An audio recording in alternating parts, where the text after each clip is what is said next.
This is the OnePlus 9 Pro, and it's the latest high-end flagship phone from OnePlus that they are hoping will be compelling enough to compete amongst the big leagues. In a world where phones like the Galaxy S21 Ultra exist, or the Xiaomi Mi 11 Ultra, or even phones like the iPhone 12 Pro Max or the Oppo Find X3 Pro, OnePlus could feel the need to really add all these bells and whistles to help sway you towards buying this phone.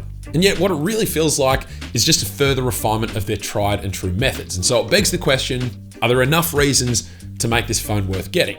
And so, as always, given that the phone was released just over a month ago, after a few software updates and after extended use with the phone, it's finally time to unpack my thoughts.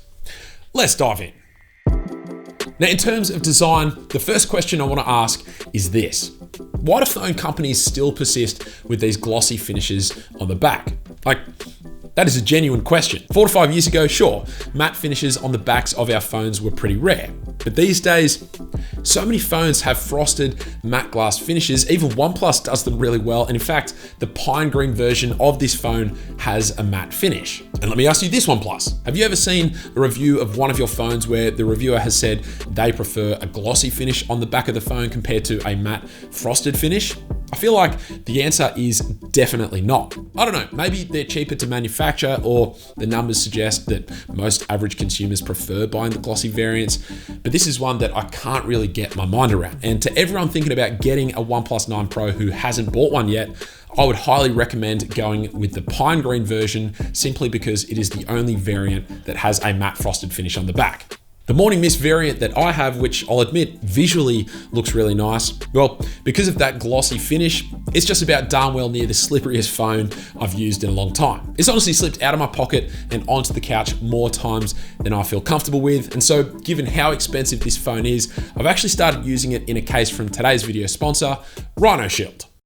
So Rhino Shield's lineup of cases are not only highly protective, but they're also really customizable, which means you can protect your phone whilst having it look really slick at the same time. They come in a huge variety of styles and finishes, and on top of their incredible in-house designs, they've actually also done a bunch of big name collaborations as well, including with PewDiePie, NASA, League of Legends, plus a bunch more, all of which will be available for the OnePlus 9 Pro. You can even design your own case if you're looking to make your phone really unique. Aside from that, the protection you get from using a Rhino Shield case is top tier. Pair it with one of their impact screen protectors, and you're pretty much golden. Their cases are available for a huge collection of phones, and they come with a lifetime warranty, and Rhino Shield also offers free worldwide shipping for qualified orders. You can actually get 20% off their cases for the next 48 hours by using the discount code Beckman, or if you're watching this video after that time period, you can still get a handy 10% off. So make sure that you check out all of their incredible cases and consider picking one up for your phone using the first link down in the description below. But aside from the finish on the back of the phone, everything else in terms of design feels fairly familiar compared to their previous flagships.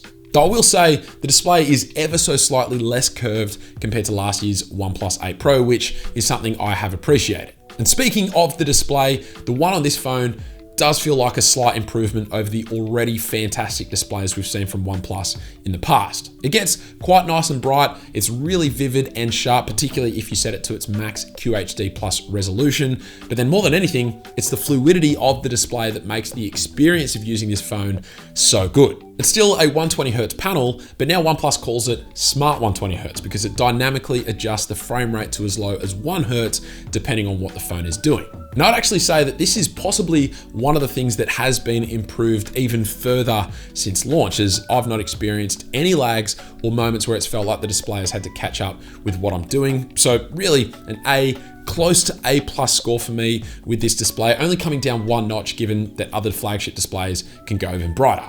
Just quickly touching on this fingerprint sensor, no pun intended. When I first saw that it was positioned lower on the display compared to previous models from OnePlus, I'll admit that I was a bit perplexed, but it didn't take as long to adjust to as I thought it would. But with that said, it doesn't seem quite as fast or reliable as the previous in-display sensors I've used in phones like the OnePlus 8T or the OnePlus 8 Pro, and that's even after registering my main finger twice. And so I do wonder if this is a result of having it lower on the display rather than there being something wrong with the tech itself. Either way, I'd still like to know the reason why OnePlus decided to move it down. My hope and guess is that they'll probably move it back up for the next phones that they release.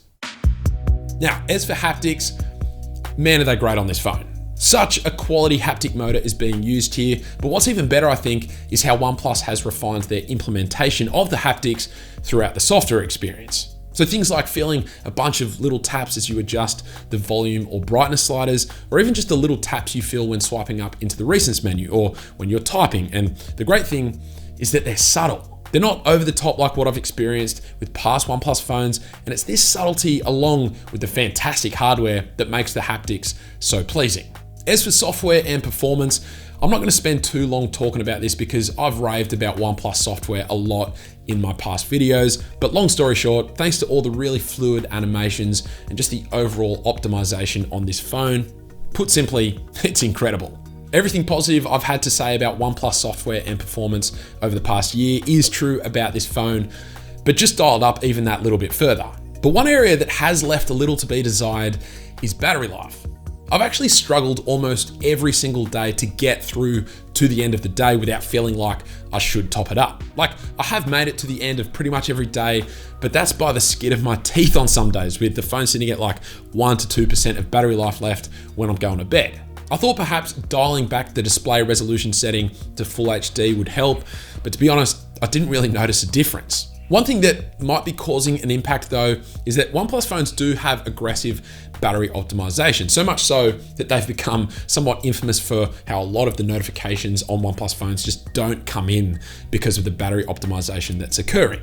Now, because I'm someone who relies on a lot of notifications, I often find myself going into some of the app's settings and switching the battery optimization off. That largely fixes the notification issue, but I'm guessing this is causing slightly more battery drain than usual. That said, I've turned off battery optimization on past OnePlus phones for the same reasons, and the battery life on the OnePlus 9 Pro is still far worse than what I've experienced with those phones.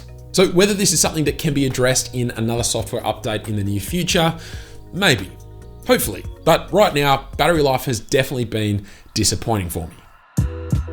So then we have the cameras, the biggest change on paper by far for this year's lineup of OnePlus phones. We have that fancy Hasselblad branding on the back, which indicates a partnership between the two companies. And the first thing I wanted to test was how it took portrait photos of people, because this is an area I believe OnePlus phones have always struggled with. And to put it simply, for some portrait photos, I can definitely see some slight improvements. They don't look quite as fake as they once did, which could be attributed to the color and lighting tuning enhancements that may be occurring thanks to the Hasselblad partnership. But then in some scenarios, I actually prefer the portrait photos taken with the OnePlus 8T. But in pretty much all scenarios, I still prefer the portrait images taken using the Gcam mod on the OnePlus 8T.